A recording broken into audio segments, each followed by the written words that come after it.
ਵਾਹਿਗੁਰੂ जी का खालसा वाहिगुरू जी की फतेह। दुनिया के धार्मिक इतिहास दे विच अजिहियां विलक्षण शख्सियतां दीयां कथावां सानूं सुनन नूं मिलदियां ने जो सानूं हैरत विच पा दिंदियां ने। ਇਹ ਅਜਿਹੀਆਂ ਰੂਹਾਂ ਨੇ ਜੋ ਪਰਮਾਤਮਾ ਦੇ ਨਾਲ ਸਾਨੂੰ ਜੋੜਨ ਦੇ ਲਈ ਹਮੇਸ਼ਾ ਪ੍ਰੇਰਿਤ ਕਰਦੀਆਂ ਨੇ, ਜੋ ਮਨੁੱਖਤਾ ਦੀ ਸੇਵਾ ਦੇ ਲਈ ਵੀ ਹਮੇਸ਼ਾ ਤਿਆਰ ਰਹਿੰਦੀਆਂ ਨੇ ਅਤੇ ਇਹਨਾਂ ਤੇ ਪਰਮਾਤਮਾ ਦਾ ਸਿੱਧਾ ਹੱਥ ਹੁੰਦਾ ਹੈ। ਇੱਕ ਇਹੋ ਜਿਹੇ ਮਹਾਨ ਪੁਰਖ ਦਾ ਇਤਿਹਾਸ ਲੈ ਕੇ ਅਸੀਂ ਅੱਜ ਪਹੁੰਚੇ ਹਾਂ ਭਾਈ ਜੋਗਾ ਸਿੰਘ ਦੇ ਗੁਰਦੁਆਰਾ ਸਾਹਿਬ ਵਿਖੇ, ਜੋ ਕਿ ਸ਼ਹਿਰ ਹੁਸ਼ਿਆਰਪੁਰ ਦੇ ਸ਼ੇਖਾ ਮੁਹੱਲੇ ਵਿਖੇ ਸਥਿਤ ਹੈ। ਤੇ ਅਸੀਂ ਅੱਜ ਇਸ ਗੁਰਦੁਆਰਾ ਪ੍ਰਬੰਧਕ ਕਮੇਟੀ ਦੇ ਸਾਹਿਬਾਨ ਨਾਲ ਗੱਲਬਾਤ ਕਰਕੇ ਇਸ ਗੁਰਦੁਆਰੇ ਦੇ ਇਤਿਹਾਸ ਬਾਰੇ ਤੁਹਾਨੂੰ ਜਾਣੂ ਕਰਵਾਵਾਂਗੇ। ਤੇ ਆਓ ਅਸੀਂ ਉਹਨਾਂ ਨੂੰ ਮਿਲਦੇ ਹਾਂ।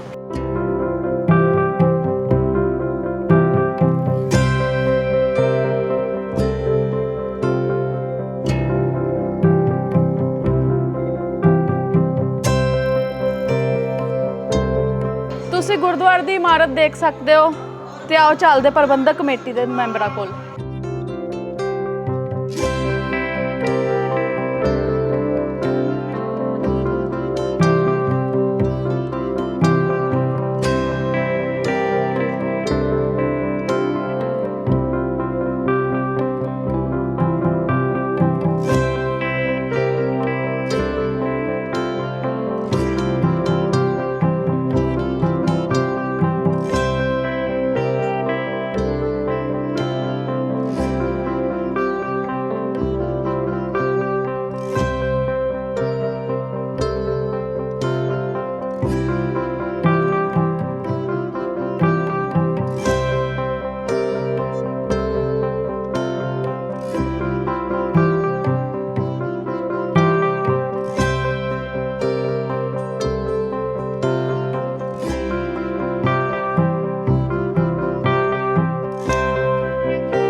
सत श्री अकाल जी। सानू इस गुरुद्वारे के इतिहास बारे तुसी जानकारी दिओ। पहला तो पातशाह जी की बख्शिश की हुई फतेह प्रवान करो जी। वाहिगुरू जी का खालसा वाहिगुरू जी की फतेह। आप उस पावन स्थान के उत्ते इस वक्त खड़े हुए हैं जिस समय इत्थे बेशवावां नाच नचिया करदियां सन। ये वो स्थान है जिथे दरबार साहब सजिया होया है।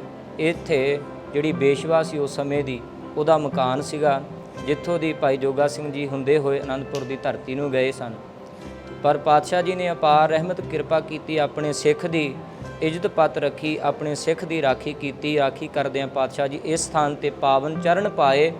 पावन चरण पा के इस धरती नूं पावन कीता। आओ इस धरती बारे आप जी नूं दो लफ्ज़ां दे अंदर संखेप इतिहास दे विच जाणू करावां कि भाई जोगा सिंह जी पंजाब की धरती ते पैदा होए सी। पेशावर दे आसिया इलाके दे रमदास महल्ले दे रहण वाले भाई गुरमुख सिंह जी दे घर भाई जोगा सिंह जी ने जन्म लिया।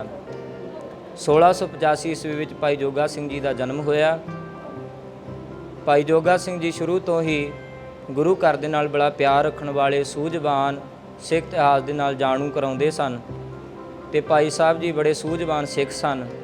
एक बार 4-5 साल की उम्र है, उन्हां दे जीवन दे विच वार्तालाप हुई। जोगा सिंह जी की चाची जी किसी पिंड तो टांगे के उत्ते बैठ करके आ रहे सन तो रस्ते में जिहड़ा टांगा चला रहा सी वो पठान सी। बीआबान राह सी। बीआबान दे राह दे विच उस पठान की जिहड़ी नीयत सी वो खराब हो गई, वो गलत हो गई। गलत निगाह दे नाल जोगा सिंह जी की चाची नूं देखण लगा तो जदों उन्हें बीआबान राह दे विच टांगा रोक करके गलत हरकत करनी चाही तो चाची जी ने उस कलगीधर पातशाह पिता परमेश्वर के चरणों च अरदास की कि पातशाह मेरी इज्जत पत दे सहाई होवो। तक किते झाड़ियां विचों सप निकलिया। सप निकल करके उस पठान दे पैर ते लड़ गया तो पठान थां ही मुक गया। तो जदों उहदी मौत हो गई तो किते होर रास्ते तो किते होर पासे तो कोई होर टांगे वाला आ रहा सी तो उन्हें सारी हड्ड बीती जिहड़ी जोगा सिंह दी चाची जी ने उस टांगे वाले नूं सुनाई। तो उस टांगे वाले ने टांगे 'च बिठा करके चाची नूं घर पहुँचाउणा कीता, पर वो बिना पैसे लए किधरे गायब हो गया। तो सारी वार्तालाप जदों भाई जोगा सिंह जी की चाची जी ने घरदिआं नूं सुनाई तो छोटा बच्चा 4-5 साल का जिहड़ा जोगा सिंह है वो बिच बैठा होया सुन रहा है। उस वार्तालाप का जिहड़ा बहुत प्रभाव जोगा सिंह जी के मन ते होया तो उन्होंने अंदर उत्साह पैदा होया कि मैं भी इस पातशाह जी नूं मिलना है जिहड़ा अपने सिखां की पैज रखदा है, अपने सिखां की राखी करदा है। मैं इस पातशाह जी नूं मिलना है। ਉਹਨਾਂ ਨੇ ਆਪਣੇ ਅੰਦਰ ਉਤਸ਼ਾਹ ਪੈਦਾ ਕੀਤਾ, ਅੜੀ ਕੀਤੀ, ਜਿੱਦ ਕੀਤੀ, ਤਾਂ ਮਾਤਾ ਪਿਤਾ ਨੇ ਸਮਝਾਇਆ ਕਿ ਭਾਈ ਜੋਗਿਆ, ਥੋੜ੍ਹੇ ਸਮੇਂ ਵਿੱਚ ਹੋਲਾ ਮਹੱਲਾ ਆਉਣ ਵਾਲਾ ਹੈ, ਸਾਰੀ ਸੰਗਤ ਨੇ ਪੇਸ਼ਾਵਰ ਤੋਂ ਸੰਗ ਲੈ ਕਰਕੇ ਅਨੰਦਪੁਰ ਦੀ ਧਰਤੀ ਨੂੰ ਜਾਣਾ ਹੈ, ਉਹਦੇ ਨਾਲ ਚਲੇ ਜਾਣਾ। ਤਾਂ ਭਾਈ ਜੋਗਾ ਸਿੰਘ ਜੀ ਮੰਨ ਗਏ। ਤਾਂ ਪੇਸ਼ਾਵਰ ਤੋਂ ਸੰਗ ਤੁਰਿਆ, ਸੰਗ ਲੈ ਕੇ ਜਦੋਂ ਅਨੰਦਪੁਰ ਦੀ ਧਰਤੀ ਤੇ ਪਹੁੰਚੇ, ਪੜਾਅ ਕਰਦੇ, ਤਾਂ ਦੀਵਾਨ ਸਜਿਆ ਹੋਇਆ ਸੀ। ਤਾਂ ਜੋਗਾ ਸਿੰਘ ਨੇ ਪਾਤਸ਼ਾਹ ਜੀ ਦੇ ਚਰਨਾਂ 'ਚ ਨਮਸਕਾਰ ਕੀਤੀ। ਤਾਂ ਨਮਸਕਾਰ ਕਰਦਿਆਂ ਗੁਰੂ ਪਾਤਸ਼ਾਹ ਜੀ ਨੇ ਪੁੱਛਿਆ, ਭਾਈ ਤੂੰ ਕੌਣ ਹੈ? ਤਾਂ ਭਾਈ ਜੋਗਾ ਸਿੰਘ ਜੀ ਨੇ ਜਵਾਬ ਦਿੱਤਾ, ਜੀ ਮੈਂ ਜੋਗਾ। ਤਾਂ ਗੁਰੂ ਸਾਹਿਬ ਨੇ ਕਿਹਾ, ਕਿਹਦੇ ਜੋਗਾ? ਤਾਂ ਭਾਈ ਜੋਗਾ ਜੀ ਕਹਿਣ ਲੱਗੇ, ਗੁਰੂ ਸਾਹਿਬ ਜੀ ਮੈਂ ਤੁਹਾਡੇ ਜੋਗਾ। ਤਾਂ ਐਸਾ ਮੋਹਣਾ ਬਚਨ ਸੁਣ ਕੇ, ਇੰਨਾ ਅੱਛਾ ਬਚਨ ਸੁਣ ਕੇ ਗੁਰੂ ਸਾਹਿਬ ਨੇ ਨਾਲੇ ਕਹਿ ਦਿੱਤਾ, ਭਾਈ ਜੋਗਿਆ, ਜੇ ਤੂੰ ਅੱਜ ਤੋਂ ਗੁਰੂ ਜੋਗਾ ਤਾਂ ਗੁਰੂ ਤੇਰੇ ਜੋਗਾ। ਐਦਾਂ ਵਚਨ ਕਰਕੇ ਪਾਤਸ਼ਾਹ ਜੀ ਨੇ ਆਪਣਾ ਪੁੱਤਰ ਬਣਾ ਲਿਆ, ਆਪਣੇ ਨਾਲ ਲਾ ਲਿਆ। ਇਸੇ ਤਰ੍ਹਾਂ ਭਾਈ ਜੋਗਾ ਸਿੰਘ ਨੂੰ ਕਹਿਣ ਲੱਗੇ, ਪੁੱਤਰਾ ਹੁਣ ਅਸੀਂ ਤੈਨੂੰ ਜਾਣ ਨਹੀਂ ਦੇਣਾ, ਤੂੰ ਸਾਡੇ ਕੋਲ ਹੀ ਸੇਵਾ ਕਰਨੀ ਹੈ, ਤੂੰ ਸਾਡੇ ਕੋਲ ਰਹਿਣਾ ਹੈ। ਤਾਂ ਭਾਈ ਜੋਗੇ ਨੇ ਕਿਹਾ, ਨਾ ਜਾਣ ਦਿਓ, ਮੈਂ ਤੁਹਾਡੇ ਕੋਲ ਰਹਿ ਕੇ ਸੇਵਾ ਕਰਾਂਗਾ, ਸੰਗਤਾਂ ਦੀਆਂ ਸੇਵਾਵਾਂ ਨਿਭਾਵਾਂਗਾ, ਖੇਡਾਂਗਾ, ਹੋਰ ਵੀ ਮੈਂ ਆਪ ਜੀ ਤੋਂ ਵਿੱਦਿਆ ਪ੍ਰਾਪਤ ਕਰਾਂਗਾ। ਇਹ ਕਹਿ ਕਰਕੇ ਜਦੋਂ ਸੰਗ ਮੁੜਨ ਲੱਗਾ ਤਾਂ ਮਾਤਾ ਪਿਤਾ ਨੇ ਜੋਗਾ ਸਿੰਘ ਨੂੰ ਕਿਹਾ, ਚੱਲ ਭਾਈ ਹੁਣ ਸੰਗ ਦੀ ਵਾਪਸੀ ਹੈ, ਚਲੀਏ। ਤਾਂ ਜੋਗਾ ਸਿੰਘ ਨੇ ਜਾਣ ਤੋਂ ਮਨਾ ਕਰ ਦਿੱਤਾ। ਤਾਂ ਮਾਤਾ ਪਿਤਾ ਨੇ ਕਿਹਾ ਵੀ ਗੁਰੂ ਨੇ ਤਾਂ ਸਿੱਧ ਸੁਭਾਅ ਕਿਹਾ ਸੀ, ਪਰ ਛੋਟਾ ਬੱਚਾ ਆਪਣੇ ਮਨ 'ਤੇ ਲੈ ਗਿਆ। ਤਾਂ ਭਾਈ ਜੋਗਾ ਸਿੰਘ ਮੰਨਿਆ ਨਹੀਂ ਗਿਆ, ਜਾਣ ਤੋਂ ਮਨਾ ਕਰ ਦਿੱਤਾ। ਤਾਂ ਸੰਗਤਾਂ ਦੇ ਪਾਤਸ਼ਾਹ ਜੀ ਦੇ ਚਰਨਾਂ ਵਿੱਚ ਰਹਿ ਕਰਕੇ ਸੰਗਤਾਂ ਦੀ ਸੇਵਾ ਕੀਤੀ, ਭਾਂਡਿਆਂ ਦੀ ਸੇਵਾ ਕੀਤੀ, ਹੋਰ ਵਿਦਿਆਵਾਂ ਪ੍ਰਾਪਤ ਕੀਤੀਆਂ। ਇਸੇ ਤਰ੍ਹਾਂ ਭਾਈ ਜੋਗਾ ਸਿੰਘ ਦੀ ਜਿਹੜੀ ਉਮਰ ਸੀ ਉਹ ਗੱਭਰੂ ਜਵਾਨ ਦੀ ਹੋ ਗਈ। ਤਾਂ ਪਾਤਸ਼ਾਹ ਜੀ ਦੇ ਚਰਨਾਂ 'ਚ ਜਦੋਂ ਅਗਲੀ ਵਾਰ ਸੰਗਤ ਆਈ ਤਾਂ ਨਾਲ ਉਹਨਾਂ ਦੇ ਮਾਤਾ ਪਿਤਾ ਨੇ ਚਿੱਠੀ ਭੇਜੀ ਕਿ ਪਾਤਸ਼ਾਹ ਜੀ ਹੁਣ ਜੋਗਾ ਸਿੰਘ ਜਿਹੜਾ ਹੈ ਉਹ ਜਵਾਨ ਹੋ ਗਿਆ, ਹੁਣ ਉਹਦੀ ਵਿਆਹੁਣ ਦੀ ਉਮਰ ਹੋ ਗਈ ਹੈ, ਹੁਣ ਉਹਨੂੰ ਵਿਆਹੁਣਾ ਹੈ, ਗੱਭਰੂ ਜਵਾਨ ਹੋ ਗਿਆ, ਉਹਦੇ ਲਈ ਇੱਕ ਚੰਗੀ ਸੁਸ਼ੀਲ ਲੜਕੀ ਦਾ ਸਾਕ ਆਇਆ ਹੈ, ਉਹਦੇ ਨਾਲ ਵਿਆਹ ਕਰਾਉਣਾ ਹੈ, ਤਾਂ ਤੁਸੀਂ ਆਗਿਆ ਬਖਸ਼ੋ, ਜਲਦੀ ਤੋਂ ਜਲਦੀ ਭਾਈ ਜੋਗੇ ਨੂੰ ਪੇਸ਼ਾਵਰ ਭੇਜੋ। ਤਾਂ ਜਦੋਂ ਇਹ ਜਿਹੜੀ ਚਿੱਠੀ ਸੀ ਪੜ੍ਹ ਕੇ ਗੁਰੂ ਸਾਹਿਬ ਨੇ ਭਾਈ ਜੋਗੇ ਨੂੰ ਸੁਣਾਈ ਤਾਂ ਭਾਈ ਜੋਗਾ ਕਹਿਣ ਲੱਗਾ, ਮਹਾਰਾਜ ਮੈਂ ਤੁਹਾਡੇ ਚਰਨ ਛੱਡ ਕੇ ਕਿਤੇ ਨਹੀਂ ਜਾਣਾ, ਮੈਂ ਆਪ ਜੀ ਦੇ ਚਰਨਾਂ ਵਿੱਚ ਰਹਿਣਾ ਹੈ, ਮੈਨੂੰ ਇੱਥੇ ਚੰਗਾ ਲੱਗਦਾ ਰਹਿਣਾ, ਸੰਗਤਾਂ ਦੀ ਸੇਵਾ ਕਰਨਾ। ਤਾਂ ਪਾਤਸ਼ਾਹ ਜੀ ਨੇ ਕਿਹਾ, ਨਹੀਂ ਭਾਈ ਜੋਗਿਆ, ਮਾਤਾ ਪਿਤਾ ਦਾ ਕਹਿਣਾ ਨਹੀਂ ਮੋੜੀਦਾ, ਮਾਤਾ ਪਿਤਾ ਦਾ ਕਹਿਣਾ ਮੰਨੀਦਾ। ਤਾਂ ਜਦੋਂ ਕਹਿਣਾ ਮੰਨਿਆ ਤਾਂ ਕਹਿੰਦੇ, ਪਾਤਸ਼ਾਹ ਆਪ ਜੀ ਦੇ ਹੁਕਮ ਸਦਕਾ ਮੈਂ ਪੇਸ਼ਾਵਰ ਨੂੰ ਜਾਣਾ, ਪਰ ਮੇਰਾ ਚਿੱਤ ਨਹੀਂ ਕਰਦਾ। ਤਾਂ ਗੁਰੂ ਸਾਹਿਬ ਨੇ ਕਿਹਾ, ਭਾਈ ਜੋਗਿਆ, ਜਦੋਂ ਅਸੀਂ ਤੈਨੂੰ ਬੁਲਾਵਾਂਗੇ ਤਾਂ ਉਨੀ ਪੈਰੀ ਉਸੇ ਵਕਤ ਜਿੱਥੇ ਵੀ ਹੋਵੇਂ, ਜਿਸ ਹਾਲਤ ਦੇ ਵਿੱਚ, ਤਾਂ ਤੂੰ ਸਾਡਾ ਹੁਕਮ ਮੰਨਦਿਆਂ ਹੋਇਆਂ ਤੂੰ ਵਾਪਸ ਅਨੰਦਪੁਰ ਦੀ ਧਰਤੀ ਨੂੰ ਆ ਜਾਣਾ। ਤਾਂ ਭਾਈ ਜੋਗੇ ਨੇ ਸਤ ਵਚਨ ਕਹਿ ਕੇ ਜਦੋਂ ਵਾਪਸ ਪੇਸ਼ਾਵਰ ਦੀਆਂ ਸੰਗਤਾਂ ਦੇ ਨਾਲ ਪੁੱਜਾ, ਮਾਤਾ ਪਿਤਾ ਨੇ ਚਾਅ ਕੀਤਾ ਕਿ ਮੇਰਾ ਪੁੱਤਰ ਆ ਗਿਆ, ਗੱਭਰੂ ਜਵਾਨ ਹੈ, ਜੋ ਸਾਕ ਸੀਗਾ ਉਹ ਪੱਕਾ ਕਰ ਦਿੱਤਾ, ਵਿਆਹ ਦੇ ਜਿਹੜੇ ਕਾਰਜ ਨੇ ਉਹ ਆਰੰਭ ਦਿੱਤੇ। ਇਤਿਹਾਸਕਾਰ ਲਿਖਦੇ ਨੇ ਜਿਹੜੀ ਸਿੱਖ ਧਰਮਸ਼ਾਲਾ ਪੇਸ਼ਾਵਰ ਦੇ ਵਿੱਚ ਹੈ, ਉਹਦੇ ਵਿੱਚ ਜਿਹੜਾ ਇਹ ਲਾਵਾਂ ਦਾ ਜਿਹੜਾ ਕਾਰਜ ਸੀ ਉਹ ਰਚਿਆ ਗਿਆ। ਉਹਦੇ ਵਿੱਚ ਜਿਹੜਾ ਮਾਰਚ ਦਾ ਦੂਜਾ ਹਫ਼ਤਾ ਹੈ, 14-15 ਤਰੀਕ 1701 ਈਸਵੀ ਜਿਹੜੀ ਇਤਿਹਾਸਕਾਰ ਤਰੀਕ ਲਿਖਦੇ ਨੇ, ਉਸ ਸਮੇਂ ਜਿਹੜਾ ਭਾਈ ਜੋਗਾ ਸਿੰਘ ਦਾ ਜਿਹੜਾ ਵਿਆਹ ਉਹ ਰਚਿਆ ਗਿਆ ਸੀ। ਉਸ ਸਮੇਂ ਉਸੇ ਧਰਮਸ਼ਾਲਾ ਦੇ ਵਿੱਚ ਅੰਮ੍ਰਿਤ ਵੇਲੇ ਜਦੋਂ ਸਵੇਰ ਦੇ ਵੇਲੇ ਲਾਵਾਂ ਹੋ ਰਹੀਆਂ ਸਨ ਤਾਂ ਗੁਰੂ ਸਾਹਿਬ ਨੇ ਜਿਹੜਾ ਸੰਦੇਸ਼ ਸੀ ਸਿੰਘਾਂ ਦੇ ਹੱਥ ਪਿੱਛੇ ਭੇਜਿਆ ਸੀ। ਗੁਰੂ ਸਾਹਿਬ ਨੇ ਆਪਣੇ ਸਿੱਖ ਦੀ ਪ੍ਰੀਖਿਆ ਲੈਣੀ ਸੀ, ਕਿਉਂਕਿ ਜੋਗਾ ਸਿੰਘ ਨੂੰ ਹੰਕਾਰ ਹੋ ਚੁੱਕਾ ਸੀ ਕਿ ਮੇਰੇ ਵਰਗਾ ਸਿੱਖ ਕੋਈ ਨਹੀਂ ਜਿਹੜਾ ਗੁਰੂ ਦਾ ਕਹਿਣੇਕਾਰ ਹੋਵੇ, ਇੰਨਾ ਸਿੱਧਕੀ ਸਿੱਖ ਹੋਵੇ। ਉਸ ਅਹੰਕਾਰ ਨੂੰ ਤੋੜਨ ਵਾਸਤੇ ਗੁਰੂ ਸਾਹਿਬ ਨੇ ਆਪਣੇ ਸਿੱਖ ਦੀ ਪ੍ਰੀਖਿਆ ਲਈ। ਉਸ ਪ੍ਰੀਖਿਆ ਲਈ ਗੁਰੂ ਸਾਹਿਬ ਨੇ ਜੋਗਾ ਸਿੰਘ ਦੇ ਮਗਰੇ ਹੀ 2 ਸਿੰਘ ਭੇਜੇ ਚਿੱਠੀ ਦੇ ਕੇ ਕਿ ਜੋਗਾ ਸਿੰਘ ਜਿਸ ਹਾਲਤ 'ਚ ਹੋਵੇ, ਜਿੱਥੇ ਵੀ ਹੋਵੇ, ਉਹਨੂੰ ਇਹ ਚਿੱਠੀ ਫੜਾ ਦੇਣੀ। ਤਾਂ ਜੋਗਾ ਸਿੰਘ ਦੀਆਂ ਜੇ 2 ਲਾਵਾਂ ਹੋਈਆਂ ਸਨ, ਦੂਜੀ ਲਾਮ ਦੇ ਵਿੱਚ ਹੀ ਜਿਹੜੇ 2 ਸਿੰਘ ਸਨ ਉਹਨਾਂ ਨੇ ਗੁਰੂ ਸਾਹਿਬ ਦਾ ਜਿਹੜਾ ਸੰਦੇਸ਼ ਸੀ, ਚਿੱਠੀ ਸੀ, ਉਹ ਭਾਈ ਜੋਗੇ ਨੂੰ ਫੜਾਈ। ਤਾਂ ਭਾਈ ਜੋਗਾ ਬੜਾ ਉਤਸ਼ਾਹ ਦੇ ਨਾਲ ਉਸ ਚਿੱਠੀ ਨੂੰ ਫਟਾਫਟ ਖੋਲ੍ਹ ਕੇ ਪੜ੍ਹਨ ਲੱਗਾ। ਤਾਂ ਚਿੱਠੀ 'ਚ ਲਿਖਿਆ ਸੀ, ਜੇ ਬੈਠਾ ਤਾਂ ਖੜ ਜਾ, ਜੇ ਖੜਾ ਤਾਂ ਤੁਰ ਪਾ। ਭਾਵ ਕਿ ਜੇ ਤੂੰ ਹੁਣ ਬੈਠਾ ਕੋਈ ਕਾਰਜ ਕਰ ਰਿਹਾ ਤਾਂ ਉਸੇ ਵਕਤ ਅਨੰਦਪੁਰ ਦੀ ਧਰਤੀ ਨੂੰ ਚਾਲਾ ਪਾ ਦੇ, ਤੈਨੂੰ ਗੁਰੂ ਦਾ ਹੁਕਮ ਹੈ। ਗੁਰੂ ਦਾ ਹੁਕਮ ਮੰਨਦਿਆਂ ਉਹਨਾਂ ਨੇ ਕਮਰ ਕੱਸਾ ਖੋਲ੍ਹਿਆ, ਪੱਲਾ ਛੱਡਿਆ ਤਾਂ ਅਨੰਦਪੁਰ ਦੀ ਧਰਤੀ ਨੂੰ ਚਾਲਾਂ ਸਿੰਘਾਂ ਸਮੇਤ ਪਾ ਦਿੱਤਾ। ਪਰ ਇੱਥੇ 2 ਵਿਚਾਰਾਂ ਨੇ। ਕੋਈ ਇਤਿਹਾਸਕਾਰ ਲਿਖਦਾ ਹੈ ਕਿ ਭਾਈ ਜੋਗਾ ਸਿੰਘ ਦੇ ਕਮਰਬੰਦ ਦੇ ਨਾਲ ਤੇ ਕਿਰਪਾਨ ਦੇ ਨਾਲ ਜਿਹੜੀਆਂ ਲਾਵਾਂ ਪੂਰੀਆਂ ਕੀਤੀਆਂ ਗਈਆਂ, ਤੇ ਕੋਈ ਇਤਿਹਾਸਕਾਰ 2 ਵਿਚਾਰਾਂ ਨੇ ਕਿ ਇਹ ਜਿਹੜਾ ਵਿਆਹ ਸੀ ਵਿੱਚੇ ਰੁਕ ਗਿਆ। ਤਾਂ ਜਦੋਂ ਮਾਤਾ ਪਿਤਾ ਦੇ ਸਮਝਾਉਣ ਤੇ ਭਾਈ ਜੋਗਾ ਨਹੀਂ ਰੁਕਿਆ ਤਾਂ ਉਸ ਜਿਹੜੀ ਕੁੜੀ ਸੀ ਜਿਹਦੇ ਨਾਲ ਜੋਗਾ ਸਿੰਘ ਦਾ ਸਾਕ ਰਚਿਆ ਗਿਆ ਸੀ, ਤਾਂ ਉਸ ਕੁੜੀ ਨੇ ਕਿਹਾ ਕਿ ਭਾਈ ਮੈਂ ਹੁਣ ਮੇਰੀਆਂ 2 ਲਾਵਾਂ ਇਹਨਾਂ ਨਾਲ ਹੋਈਆਂ ਨੇ, ਮੇਰਾ ਅੱਧਾ ਤਾਂ ਵਿਆਹ ਹੋ ਚੁੱਕਾ ਹੈ, ਮੈਂ ਇਹਨਾਂ ਦੀ ਅੱਧੀ ਤਾਂ ਹੋਈ ਗਈ ਹਾਂ, ਬਾਕੀ ਜ਼ਿੰਦਗੀ ਮੈਂ ਗੁਰੂ ਸਾਹਿਬ ਦੀ ਸੇਵਾ ਦੇ ਵਿੱਚ, ਭਜਨ ਬੰਦਗੀ ਦੇ ਵਿੱਚ ਤੇ ਇਹਨਾਂ ਦੀ ਯਾਦ ਵਿੱਚ ਕੱਢ ਦੇਵਾਂਗੀ। ਇਹ 2 ਵਿਚਾਰਾਂ ਉਹਨਾਂ ਦੇ ਵਿਆਹ ਪ੍ਰਤੀ ਜਿਹੜੀਆਂ ਇਤਿਹਾਸਕਾਰ ਲਿਖਦੇ ਨੇ। ਤੇ ਜਦੋਂ ਭਾਈ ਜੋਗਾ ਪੇਸ਼ਾਵਰ ਤੋਂ ਤੁਰਿਆ, ਰਾਵਲਪਿੰਡੀ ਤੋਂ ਲਾਹੌਰ ਹੁੰਦਾ ਅੰਮ੍ਰਿਤਸਰ ਦੀ ਧਰਤੀ ਤੇ ਇਸ਼ਨਾਨ ਕੀਤਾ। ਇਸ਼ਨਾਨ ਕਰਦੇ ਸਿੰਘਾਂ ਸਮੇਤ ਜਦੋਂ ਇੱਥੇ ਪਹੁੰਚੇ ਤਾਂ ਸ਼ਾਮ ਦਾ ਵੇਲਾ ਹੋ ਗਿਆ। ਹੁਸ਼ਿਆਰਪੁਰ ਦੀ ਧਰਤੀ ਤੇ ਸ਼ਾਮ ਦਾ ਵੇਲਾ ਹੋ ਗਿਆ ਹੈ ਤਾਂ ਸਿੰਘਾਂ ਨੇ ਕਿਹਾ ਵੀ ਹੁਣ ਆਰਾਮ ਕੀਤਾ ਜਾਵੇ, ਥੱਕ ਗਏ ਆ, ਕਿਉਂਕਿ ਘੋੜ ਸਵਾਰੀ ਕੀਤੀ ਸੀ, ਬੀਆਬਾਨ ਜੰਗਲ ਰਾਹ ਸੀ ਤਾਂ ਥੱਕ ਗਏ ਸਨ। ਕਹਿੰਦੇ ਹੁਣ ਆਰਾਮ ਕੀਤਾ ਜਾਵੇ, ਰਾਤ ਸ਼ਾਮ ਦਾ ਸਮਾਂ ਹੈ। ਤਾਂ ਉਸ ਪੁਰਾਤਨ ਸਮੇਂ ਵਿੱਚ ਇੱਥੇ ਮੁਗਲਾਂ ਦੀ ਸਰਾਂ ਹੁੰਦੀ ਸੀ। ਉਸ ਮੁਗਲਾਂ ਦੀ ਸਰਾਂ ਦੇ ਵਿੱਚ ਤਿੰਨਾਂ ਨੇ ਆਰਾਮ ਕੀਤਾ। 2 ਸਿੰਘ ਤਾਂ ਥੱਕੇ ਹੋਏ ਸਨ, ਉਹਨਾਂ ਨੂੰ ਨੀਂਦ ਆ ਗਈ, ਪਰ ਭਾਈ ਜੋਗੇ ਨੂੰ ਹੰਕਾਰ ਕਰਕੇ ਨੀਂਦ ਨਾ ਆ ਰਹੀ ਸੀ। ਤਾਂ ਉਹਨਾਂ ਨੇ ਰੋਕਿਆ ਸੀ ਸਿੰਘਾਂ ਨੇ ਵੀ ਭਾਈ ਜੋਗਿਆ ਤੂੰ ਬਾਜ਼ਾਰ ਨੂੰ ਨਹੀਂ ਜਾਣਾ, ਕਿਉਂਕਿ ਮੁਗਲਾਂ ਦਾ ਰਾਜ ਹੈ, ਤੈਨੂੰ ਮੁਗਲ ਨੁਕਸਾਨ ਪਹੁੰਚਾਉਣਗੇ, ਤੂੰ ਨਹੀਂ ਜਾਣਾ। ਤਾਂ ਉਹਨਾਂ ਨੇ 7 ਵਚਨ ਕਹਿ ਕੇ ਮੰਨ ਤਾਂ ਲਿਆ, ਪਰ ਨੀਂਦ ਨਹੀਂ ਆਈ। ਤਾਂ ਭਾਈ ਜੋਗਾ ਮਨ ਵਿੱਚ ਸੋਚਣ ਲੱਗਾ, ਕਹਿੰਦਾ ਕਿ ਮੈਨੂੰ ਸਿੰਘਾਂ ਨੇ ਕਿਉਂ ਰੋਕਿਆ ਜਾਣ ਤੋਂ, ਮੈਂ ਜਾ ਕੇ ਦੇਖਾਂ।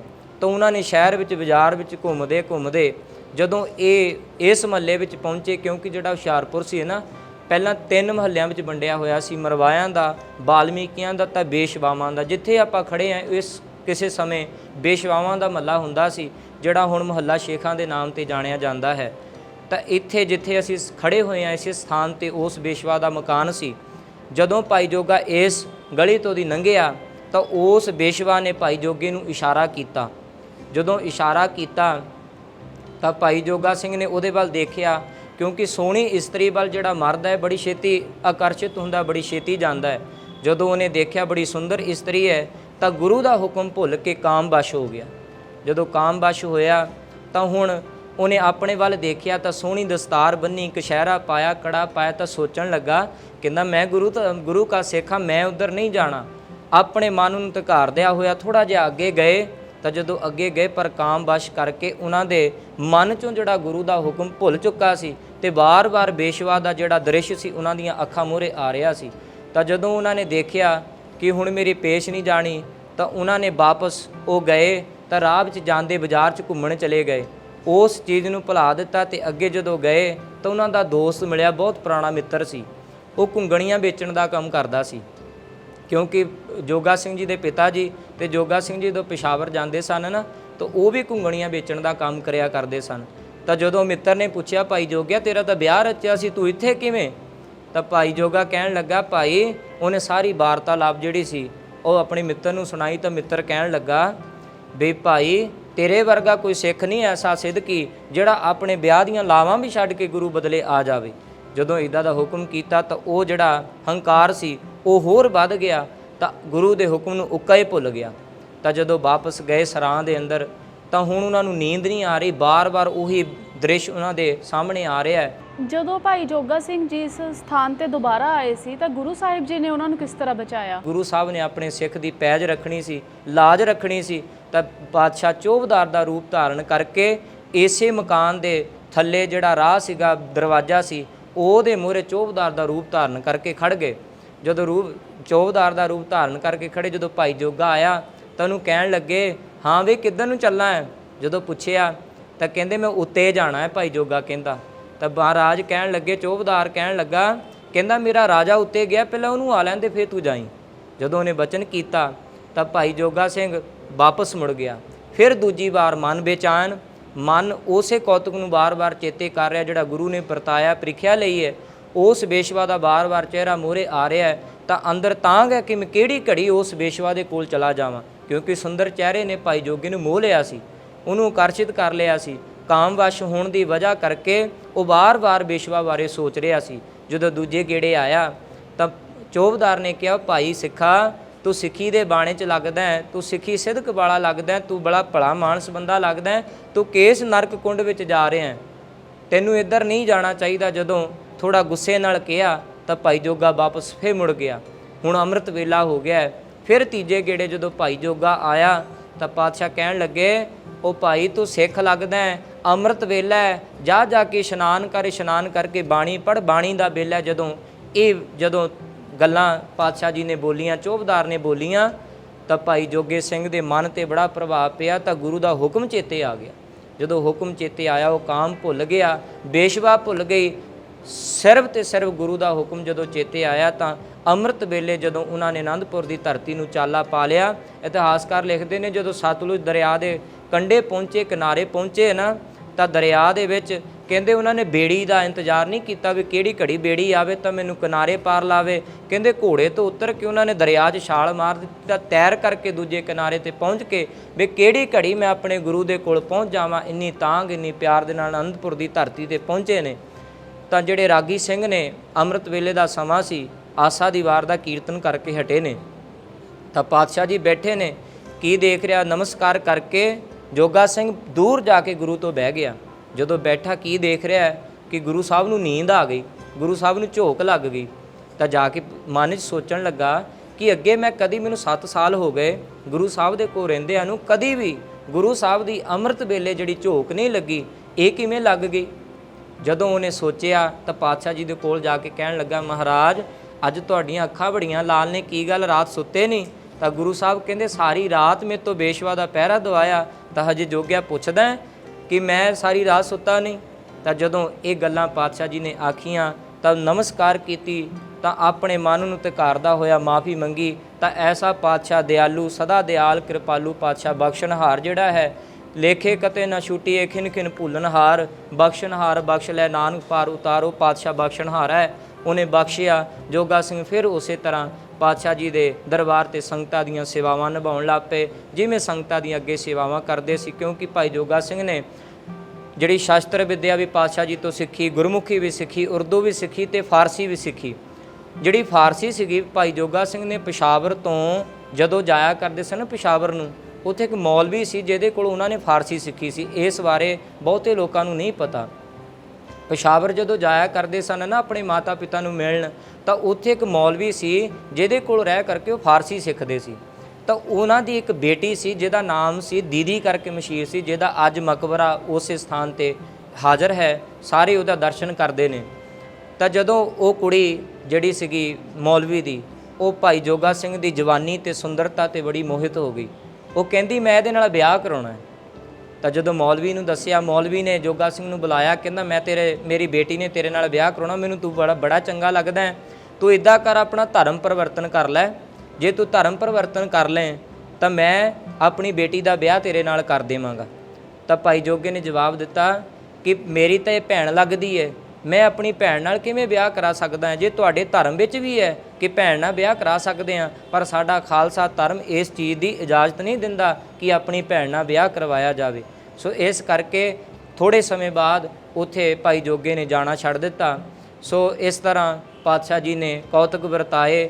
ਪਾਤਸ਼ਾਹ ਜੀ ਨੇ ਭਾਈ ਜੋਗੇ ਸਿੰਘ ਦੀ ਲਾਜ ਪੱਤ ਇਸੇ ਸਥਾਨ ਤੇ ਰੱਖੀ। ਇਹ ਸਥਾਨ ਜਿੱਥੇ ਆਪਾਂ ਖੜੇ ਹਾਂ, ਇਹ ਬੇਸ਼ਵਾ ਦਾ ਮਕਾਨ ਸੀ। ਪਾਤਸ਼ਾਹ ਜੀ ਨੇ ਇਸ ਧਰਤੀ ਨੂੰ, ਜਿੱਥੇ ਬਾਬਾ ਪੈਰ ਤਰੇ ਪੂਜਾ ਆਸਣ ਥਾਪਣ ਸੋਇਆ, ਪੈਰ ਧਰ ਕੇ ਪਾਤਸ਼ਾਹ ਜੀ ਨੇ ਆਪਣੇ ਬੱਚਿਆਂ ਦੀ ਇੱਜ਼ਤ ਪੱਤ ਰੱਖੀ, ਆਪਣੇ ਇੱਜ਼ਤ ਪੱਤ ਦੇ ਸਹਾਈ ਹੋਏ।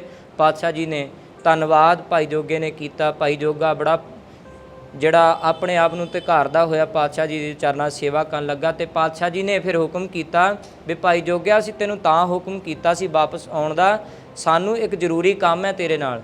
ਕਿਉਂਕਿ ਭਾਈ ਜੋਗਾ ਜਿਹੜਾ ਸੀ ਉਹ ਨਿਰਮਲ ਸੁਭਾਅ ਦਾ ਸੀ, ਉਹਦਾ ਹਿਰਦਾ ਬੜਾ ਕੋਮਲ ਸੀ, ਉਹ ਜੰਗ ਨਹੀਂ ਲੜ ਸਕਦਾ, ਗੁਰੂ ਸਾਹਿਬ ਨੂੰ ਪਤਾ ਸੀ। ਦੀਵਾਨ ਵਿੱਚ ਬੈਠਿਆਂ ਸੋਚ ਰਹੇ ਸਨ ਕਿ ਇਹਨੂੰ ਸਿੱਖੀ ਦੇ ਪ੍ਰਚਾਰ ਦਾ ਕਾਰਜ ਦਿੱਤਾ ਜਾਵੇ। ਤਾਂ ਭਾਈ ਜੋਗਾ ਸਿੰਘ ਨੇ ਪਿਸ਼ਾਵਰ ਦੇ ਵਿੱਚ ਜੋ ਸਿੱਖ ਧਰਮਸ਼ਾਲਾ ਹੈ, ਉੱਥੇ ਰਹਿ ਕਰਕੇ ਬਹੁਤ ਸਮਾਂ ਜਿਹੜਾ ਸਿੱਖੀ ਦਾ ਪ੍ਰਚਾਰ, ਸਿੱਖੀ ਦਾ ਬੂਟਾ ਲਾਇਆ। ਐਸੇ ਅਨੰਦ ਸਿੱਖ ਇਸ ਸਿੱਖ ਇਤਿਹਾਸ ਦੇ ਵਿੱਚ ਹੋਏ ਆ, ਜਿਹਦੇ ਬਾਰੇ ਆਪ ਜੀ ਨੂੰ ਜਾਣੂ ਕਰਵਾਇਆ ਹੈ। ਇਹ ਸੰਖੇਪ ਇਤਿਹਾਸ ਆਪ ਜੀ ਦੇ ਨਾਲ ਹੁਸ਼ਿਆਰਪੁਰ ਦਾ ਸਾਂਝਾ ਕੀਤਾ ਹੈ। ਮੁਗਲਾਂ ਦੀ ਸਰਾਂ ਦੇ ਵਿੱਚ ਜਿਹੜੀ ਬਜਵਾੜੇ ਵੀ ਇਤਿਹਾਸਕ ਸਥਾਨ ਹੈ, ਕੋਲ ਸ਼ੀਸ਼ ਮਹਿਲ ਵੀ ਹੈ। ਇੱਥੇ ਜਿੱਥੇ ਮੀਟ ਜਿਹੜੀਆਂ ਸ਼ੌਪਾਂ ਬਣੀਆਂ ਹੋਈਆਂ ਨੇ, ਉੱਥੇ ਮੁਗਲਾਂ ਦੀ ਸਰਾਂ ਹੁੰਦੀ ਸੀ। ਸੋ ਪਾਤਸ਼ਾਹ ਜੀ ਨੇ ਆਪਣੇ ਬੱਚੇ ਦੀ ਲਾਜ ਰੱਖੀ। ਇਸੇ ਤਰ੍ਹਾਂ ਸਤਿਗੁਰੂ ਹਰ ਜੁਗ ਜੁਗ ਭਗਤ ਪਾਇਆ, ਪੈਜ ਰੱਖਦਾ ਆਇਆ ਰਾਮ ਰਾਜੇ। ਪਾਤਸ਼ਾਹ ਜੀ ਨੇ ਇਸੇ ਸੰਖੇਪ ਇਤਿਹਾਸ ਆਪ ਜੀ ਦੇ ਨਾਲ ਜਾਣੂ ਕਰਾਇਆ। ਹੋਈਆਂ ਭੁੱਲਾਂ ਦੀ ਖਿਮਾ। ਵਾਹਿਗੁਰੂ ਜੀ ਕਾ ਖਾਲਸਾ, ਵਾਹਿਗੁਰੂ ਜੀ ਕੀ ਫਤਿਹ।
ਇਤਿਹਾਸਕ ਸਥਾਨ ਗੁਰਦੁਆਰਾ ਭਾਈ ਜੋਗਾ ਸਿੰਘ ਵਿਖੇ ਮੁਹੱਲਾ ਸ਼ੇਖਾਂ ਹੁਸ਼ਿਆਰਪੁਰ ਵਿਖੇ ਜਿਹੜਾ ਭਾਈ ਜੋਗਾ ਸਿੰਘ ਜੀ ਦਾ ਵਿਆਹ ਪੁਰਬ ਅਤੇ ਜਨਮ ਪੁਰਬ ਦੋਵੇਂ ਇਕੱਠੇ ਮਾਰਚ ਦੇ ਪਹਿਲੇ ਹਫ਼ਤੇ ਮਨਾਏ ਜਾਂਦੇ ਹਨ। 7 ਦਿਨਾਂ ਦੀਵਾਨ ਸਜਦੇ ਹਨ, ਜਿਹੜੇ 6 ਦਿਨਾਂ ਦੀਵਾਨ ਰਾਤ ਦੇ ਦੀਵਾਨ ਸਜਾਏ ਜਾਂਦੇ ਹਨ ਅਤੇ 7ਵਾਂ ਦੀਵਾਨ ਜਿਹੜਾ ਹੈ ਉਹ ਐਤਵਾਰ ਦਾ ਰੱਖਿਆ ਜਾਂਦਾ ਹੈ, ਜਿਸ ਦਿਨ ਬਸੰਤ ਰਾਗ ਕੀਰਤਨ ਦਰਬਾਰ ਸਜਾਇਆ ਜਾਂਦਾ ਹੈ।